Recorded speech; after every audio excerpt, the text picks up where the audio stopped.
Throughout the 6 Scream films, there have been several different characters that were revealed to be the Ghostface Killer. So today we're going to rank every single Ghostface Killer from worst to best. Hey everybody, my name is Justin here. I try to watch everything that hits theaters and on streaming services. If you guys are like me, go ahead and hit that subscribe button down below and click that bell notification for more up and coming content. Leave your list down below. How would you rank every single Ghostface Killer? Of course, this will contain spoilers for the most recent Scream film. So if you don't want to get spoiled, I want to get into the comment section down below. I do have a couple honorable mentions before we get started. The first one being Greg, who was in Scream 6. We had Jason in the beginning of the film who took off the mask, went home, and talked to Greg on the phone. We didn't get to meet Greg. He was killed and put inside the refrigerator. So I can't rank him because I don't know what he looks like. And the other one being Sam, because she puts on the outfit and kills the detective at the end of the film. I wouldn't consider her to be a Ghostface killer, but she puts on the Ghostface outfit and she does kill somebody. So I just wanted to mention that within this video. Coming in last place is Charlie Walker. He is from Scream 4 and he wanted to be like the next Randy Meeks. The problem is there's already Randy Meeks and no one can live up to him. If they watch Prom Night, they'd save time. There's a formula to it. A very simple formula. Everybody's a suspect. And he just kind of was like a lapdog. He did whatever Jill wanted him to do. He wasn't really that likable anyways, so he really just sits at the end just because he was kind of bossed around. Never felt like he had a strong presence within the film, and even when they revealed him to be the killer, it's just kind of him following suit and not kind of doing his own thing. So there was really no chance for him to kind of grow as a character or even have those shocking moments or see his true personality come out. He didn't seem like he was a ruthless character. You didn't get that sinister vibe from this character, so he's just kind of there. And Jill had such a strong presence within Scream 4 when she was revealed as the killer. It could be due to her overpowering the scenes, but Charlie Walker easily is the weakest of the reveals. Coming in 12th place is Jason. This is from Scream 6. And we spent a little time with him in the beginning of the film when Samara Weaving's character is on a date. She can't find the person that she's on the date with can't find her location. So she steps outside, goes into an alley, and Jason is there, kills her. And I thought it was a very strong opening to the film. And then when we had Jason just sitting there staring at her, looking at his victim, and then took off the mask, I was really shocked with that in the first place. But when he described everything that he did and what it felt like and how she was just like an animal, that was very chilling, that conversation. I wish we would have got more of this character and possibly have him be the killer, because just what he described is really creepy. And felt like there was more potential for that storyline, but it led into the other killers within here. So just because I really don't know him too much and everything, he sits at the bottom of the list. But if they would have had him in for most of the film, I think it would have been towards the top because it was very disturbing. Coming in 11th place is Ethan. Ethan was revealed to be Richie's brother in Scream 6, and we spent a lot of time in the movie of him not being around all of the characters, the core 4, and even the core 4 is like, I got my eye on you because you weren't here when everybody was being killed. And I believed that he wasn't the killer, so it was a bit shocking when he was revealed to be Richie's brother. Of Richie, Quinn, and their father, I think he is the weakest one of them all. There's really no deranged moments from him. There's not really any unhinged moments from him. He's not going absolutely crazy. He's just kind of there following along with the plans of his father and continuing Richie's plans as well. You feel that he is a sinister killer. And since this is a bloody film, there were many times that both Quinn and Ethan teamed up and were trying to kill people. So when he overpowered people, I thought that was pretty intimidating. But the character himself often was pretty quiet throughout the film. Really didn't get to know him that much. And when it was revealed to him to be as a killer, I felt like there was moments that he was pretty tame. Coming in 10th place is Detective Bailey. I really didn't know who the killer was going to be for the longest time. When he mentioned everything about Kirby, I thought it honestly was going to be Kirby. But then I thought, they wouldn't reveal it that kind of way. There were some moments that he was suspicious, along with a lot of other people. You feel as this storyline is very similar to Debbie Loomis's story, and the overall story as well, them being in college, mirrored a lot of Scream 2. But you felt that anger from this father as he wanted to kill anybody who was involved with the killing of his son. You see that he is a protective father in the wrong ways. There are moments where you feel like he is the mastermind behind everything. The way that he built this shrine, you feel that strong connection to Richie and the Scream franchise as well. A lot of his plans were thought out. Since there are so many Ghostface killers in here, there really wasn't a strong chance for him to have a chance to shine by himself. It had to have moments with Quinn and his son Ethan as well. So he kind of sits here at the bottom just purely because of the developments and the lacking of a strong scene by himself. I wish we would have got maybe just 1 or 2 killers within here. 4 killers, because there was a lot and it took away from some of that development for these killers.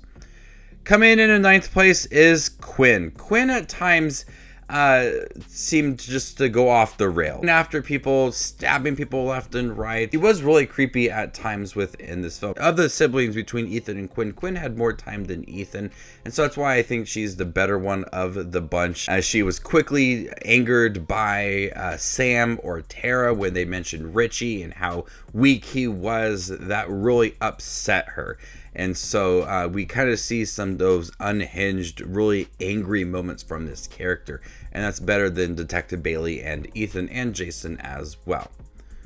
Coming in 8th place is Roman. This is the killer from the 3rd film and the only film to have 1 killer. So props to him for being the one to kind of piece everything together by himself and be the killer and chase people down.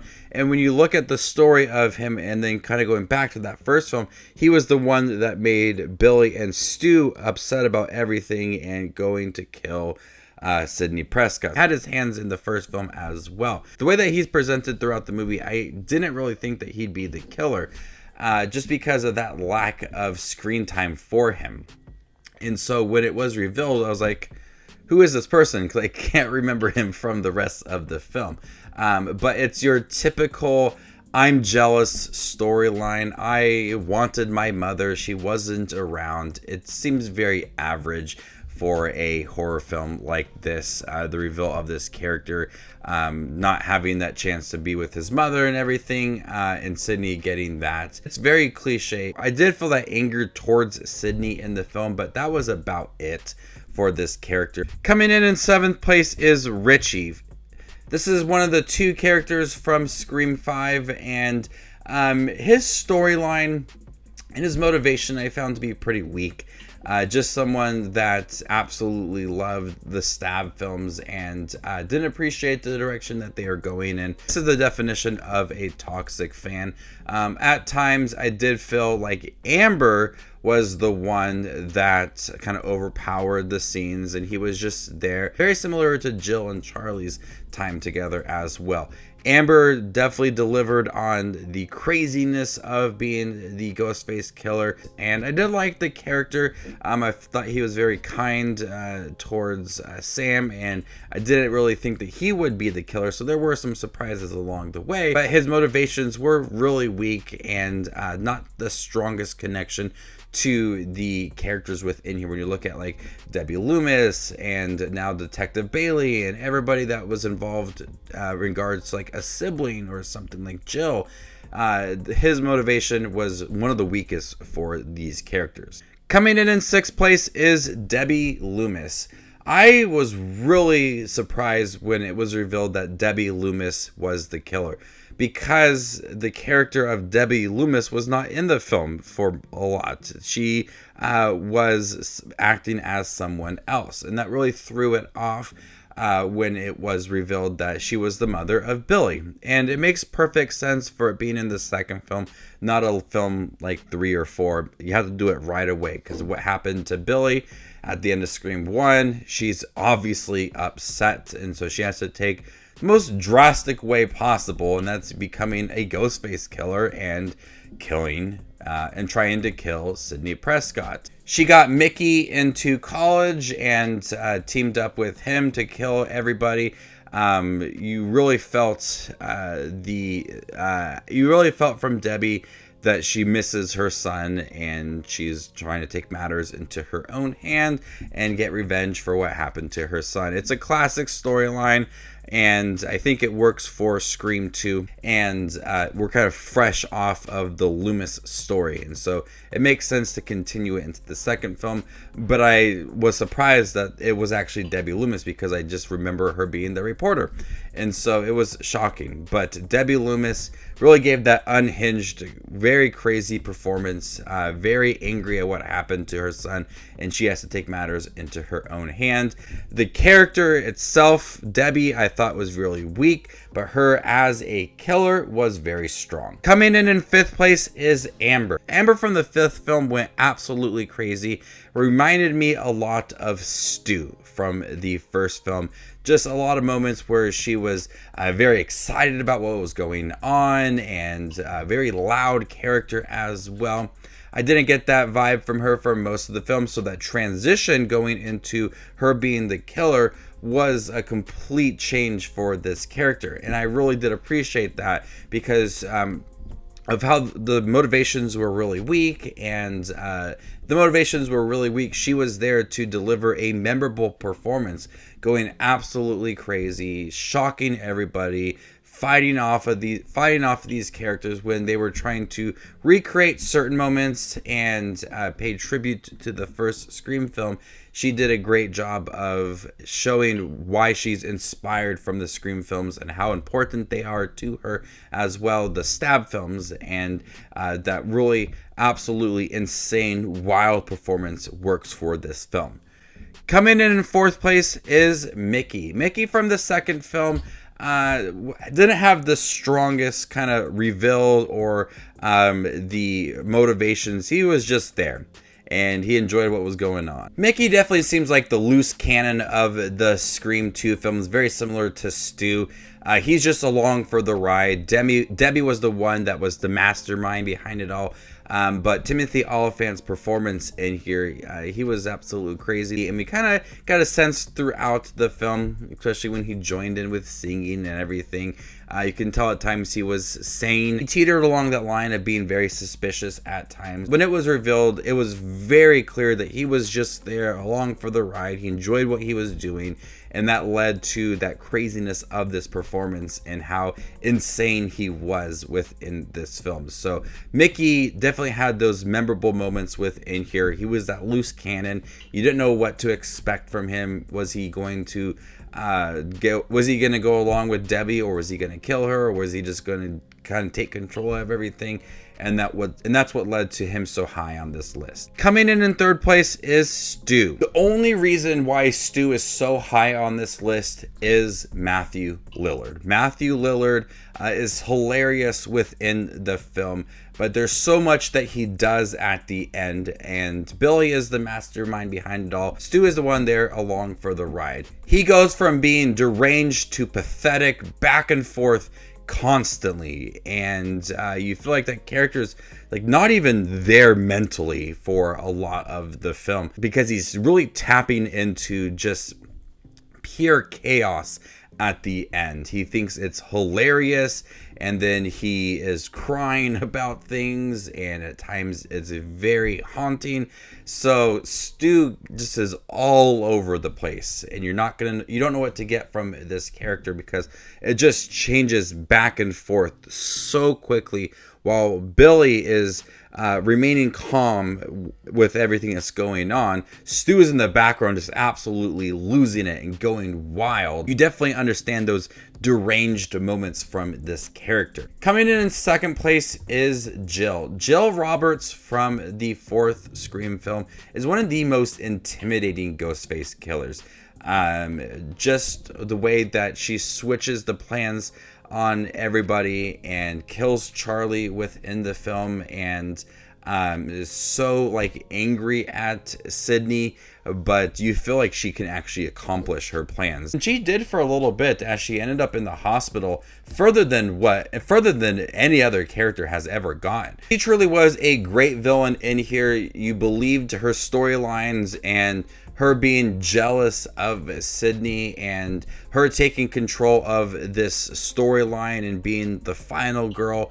You feel like her plan was really well thought out. Jill had a strong presence within this film. I've always appreciated how they navigated her storyline and where she ended up at the end of the film and what she caused throughout the movie. She did it all. But coming in first place is Billy Loomis. Everything that Billy did in here, you felt like he was the perfect maniac within here, and his plans were thought out so well in here. And when you reveal this character and then you kind of go back throughout the film and see everything that he was doing, he was very suspicious and creepy kind of throughout the film as well. Billy perfectly matches the tone of this movie, and the franchise is a whodunit. And so when Billy is revealed to be the character, he kind of goes through everything, explains it all, and we get to see how his brain was working and how he wanted to kill Sydney and everybody within the film. And his plans were like laid out, and they were good plans as well. And very similar to Jill, they had to make it believable that they were the victims within the movie. And so that just added so much to this character. And when you look at him now, obviously, but his presence is still felt in the 5th and 6th film, as we have Sam, who is the daughter of him, but he went off the rails in here. The performance from Ulrich is really good. He sold this character and made it absolutely believable. He remained calm and collective while Stu was in the background just losing it. But Billy is the one who did it the best. Really shocking reveals, and the character is just absolutely insane, just going wild within the film, and it was very suspicious from the beginning of the movie. So I really don't see anybody topping what Billy did. Jill came pretty close. Stu just added a lot to it, but Billy is the one that sold it, and the movies have been trying to capture what Billy did within that first film, even going as far as like tributing this character. So he started it all and did a great job doing it. So there you guys have it. Every single Ghostface Killer ranked worst to best. How would you rank them? Let me know in the comment section down below, and stay tuned for more up and coming content like this. My name is Just Watches Movies, and you guys stay classy.